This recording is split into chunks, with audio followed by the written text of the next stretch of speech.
엘리야살이 그 말을 듣고 난 이후에 어떻게 했습니까? 39절과 40절 말씀을 통해서 행하게 되었는데요. 우리 39절, 40절 말씀을 한번 읽어보겠습니다. 시작. 제사장 엘리야살이 불탄 자들이 드렸던 모든 물을 가져다가 쳐서 제단을 쌓아서 이스라엘 자손의 기념을 되게 하였으니 이는 아론 자손이 아닌 다른 사람은 여호와의 분향하러 가까이 오지 못하게 하느며 또 고라와 그의 무리와 같이 되지 않게 하기 위함이라. 여호와께서 모세를 시켜 그에게 명령하신 대로 하였다. 하나님의 뜻이 엘리에셀을 통해서 엘르아사를 통해서 하시고자 하는 그런 말씀이 있었는데요. 그렇지만 하나님께서 엘리에셀을 통해서 말씀을 하셨지만 엘리야살이 그 말씀을 듣고 난 이후에 순종을 했습니다. 이제 기념물이 되게 만들었습니다. 기념물이 되고 난 이후에 하나님께서 원하시는 이스라엘 백성들이 향한 뜻이 있는데 그게 아론 자손이 아닌 다른 사람은 여호와 앞에 분향하러 가까이 오지 못하게 하는 것이 첫 번째 뜻이었고, 두 번째 뜻은 고라와 그의 무리와 같이 되지 않게 하기 위함이다라는 것이었습니다. 사실은 16장 말씀을 통해서 우리에게 주시고자 하는 것은 제사장의 지위와 역할을 밝히려고 한 데 있다라는 것입니다. 사실 여러분 생각해 보십시오. 이전에는 출애굽을 하기 전까지는 이 제사장의 역할이 없었습니다. 출애굽을 하고 난 이후에 이 제사장이라는 제도도 생겨나게 되었던 것이고, 이제 출애굽을 통해서 뭔가 이스라엘 민족들을 하나씩 하나씩 만들어 가고자 하는 그 하나님의 마음이 있는 겁니다. 그런데 제사장들이 있음에도 불구하고 백성들이 별로 제사장들에 대해서 그냥 좋게 생각하지도 않고 저 사람이나 우리나 별 다를 바가 없는 사람이라고 가볍게 여기던 것 같아요. 그러다 보니까 고라 일당들이 또 너희들만 높은 자리에 있느냐라고 따지기도 하고 그러지 않았겠습니까? 그래서 하나님께서 특별히 16장 말씀 이 전체적인 역사를 통해서 하나님께서 제사장이라는 것이 정말 존귀한 위치에 있는 자이라는 것을 그 지위와 역할을 밝혀 드러내는 것을 보게 됩니다.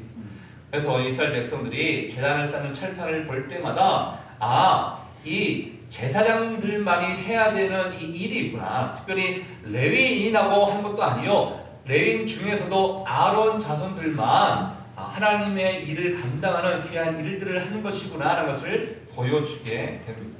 아론 자손이 아닌 다른 사람들은 여호와 앞에 분향하러 가까이 오지 못하게 되는 것이고, 또 고라와 그의 무리와 같이 되지 않게 하기 위해서 반역하는 것은 정말로 하나님의 종들을 반역하고 하나님의 말씀을 대적하는 것은 굉장한 큰 죄라는 것을 밝혀 드러내게 될 것을 보게 됩니다.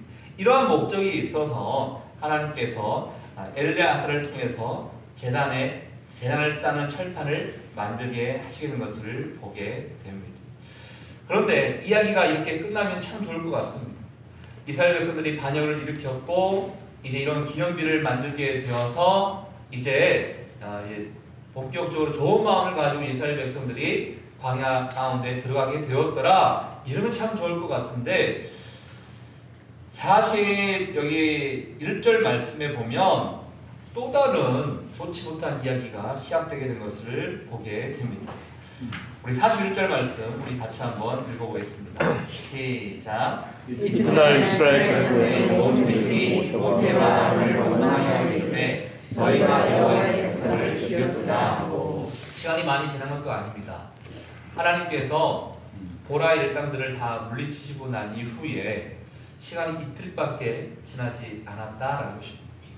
이틀밖에 지나지 않았는데 이스라엘 백성들로 하여금 깨닫게 하고 싶어하는 그 하나님의 마음이 있음에도 불구하고 이스라엘 백성들의 마음은 어떻게 되는가? 원망의 마음이 여전히 가지고 있게 된다는 것을 보게 됩니다. 이스라엘 자손의 온 회중이 누구를 원망합니까? 모세와 아론을 원망하게 되었더라라는 것입니다. 이게 우리의 모습 아닌가라는 생각도 해보게 됩니다.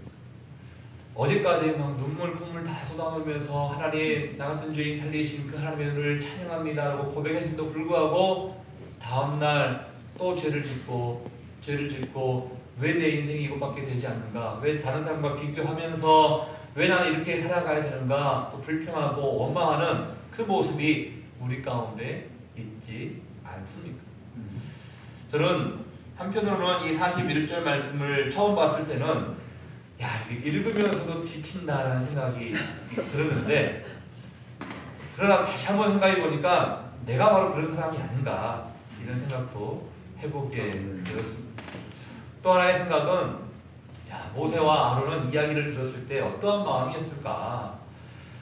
지금까지 이 사람들을 살리고자 애쓰고 수고했는데, 또 이틀 전까지만 해도 다 죽이겠다고 하나님께서 말씀하셨음에도 하나님 살려달라고 다시 한번 기도하고 무릎 꿇었던 사람이었던 이 모세와 아론이 이 이야기를 들었을 때 또 어떠한 심정이었을까?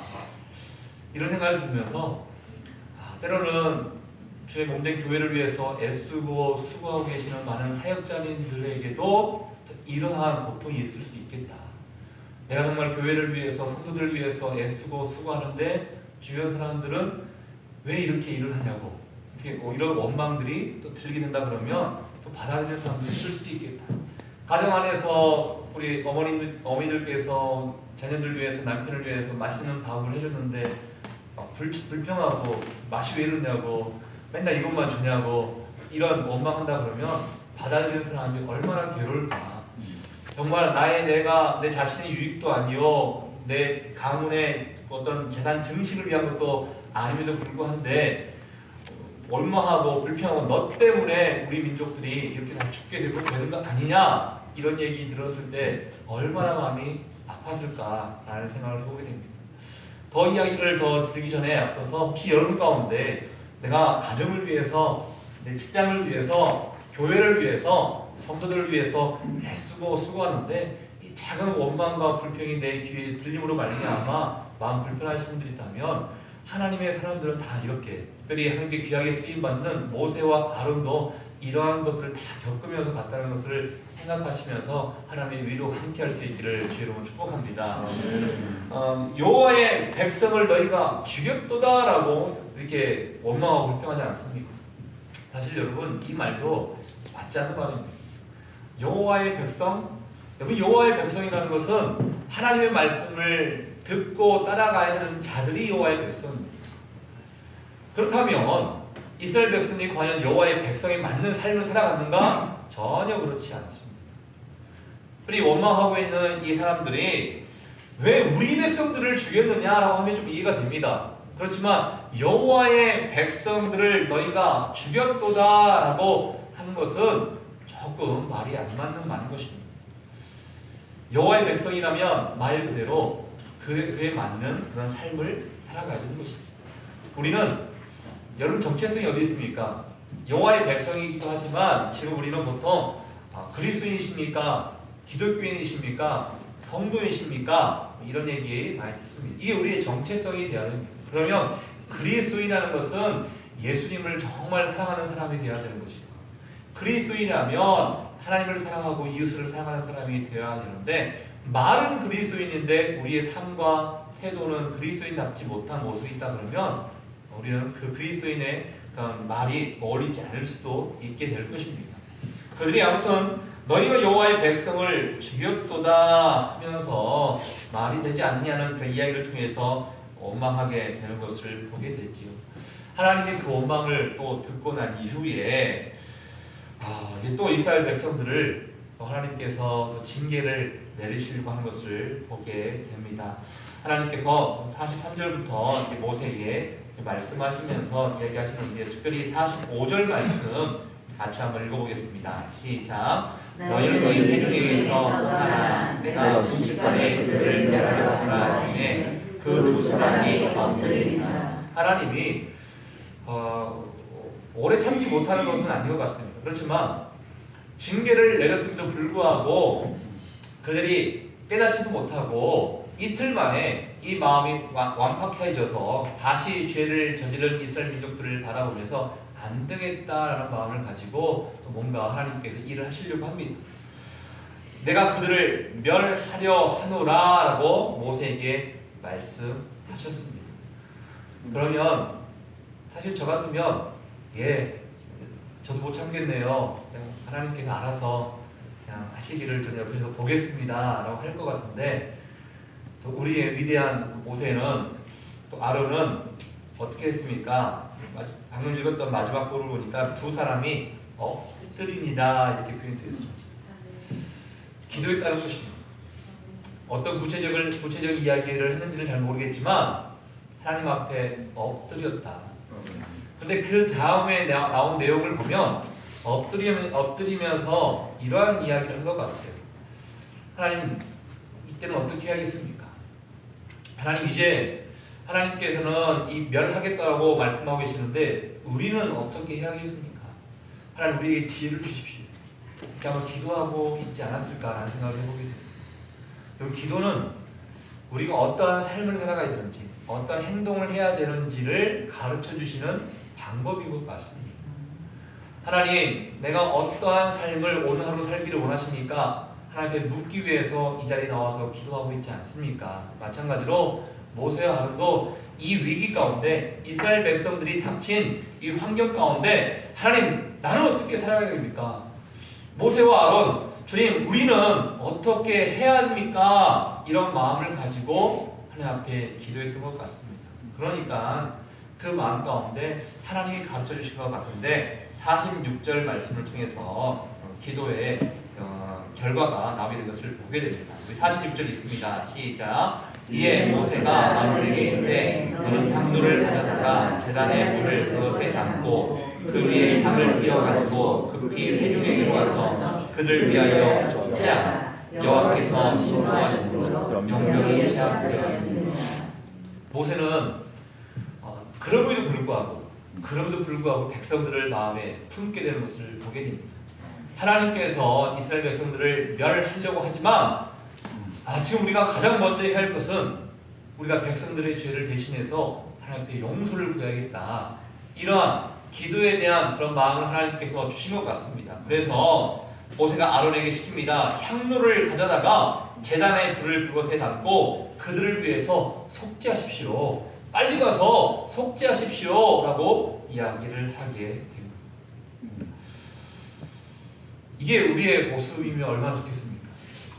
뉴스를 막 보다가요, 대한민국의 안타까운 현실을 막 바라볼 때 그 자리에서 하나님, 우리 백성들의 죄를 용서해 주십시오. 아멘. 저기 IS 테러 집단들이 또 어떤 테러를 통해서 어떤 범죄를 저질렀다는 것을 내가 인터넷을 통해서 봤던, TV를 통해서 봤던, 바로 그 자리에서 하나님, 저들의 죄를 용서해 주십시오. 이런 제사장의 마음이 우리 가운데 있어야 됨을 오늘 아론과 모세가 우리에게 보여주고 있는 것 같습니다. 이게 바로 참된 지도자의 모습입니다. 한 사람이라도 살리고 싶어하는 그런 지도자의 모습, 바로 예수님, 선한 목자가 되어 주셔서 우리 한 사람 한 사람을 포기하지 아니하시는 그 예수님의 모습을 우리에게 보여주고 있다는 것입니다. 여러분은 어떠한 지도자이십니까? 가정 안에서, 직장 안에서, 교회 안에서 어떠한 지도자이십니까? 배은망덕한 놈, 너가 한 만큼 당해봐 라고 지켜만 보고 있는 그런 지도자가 있으십니까? 아니면 나의 죄뿐만 아니라 상대방의 죄를 봤을 때도 함께 기도할 수 있고, 주님, 저들의 죄를 용서하여 주시옵소서 라고 예수님이 기도한 것처럼, 또 모세와 아론이 속죄하고 기도했던 것처럼 그런 모습으로 나가고 있는 지도자이십니까? 하나님은 우리에게 제사장의 또 직분을 또 우리에게 주셨지 않습니까? 이 제사장의 직분을 하나님의 나라와 영광을 위해서 사용하기를 원하고 계십니다.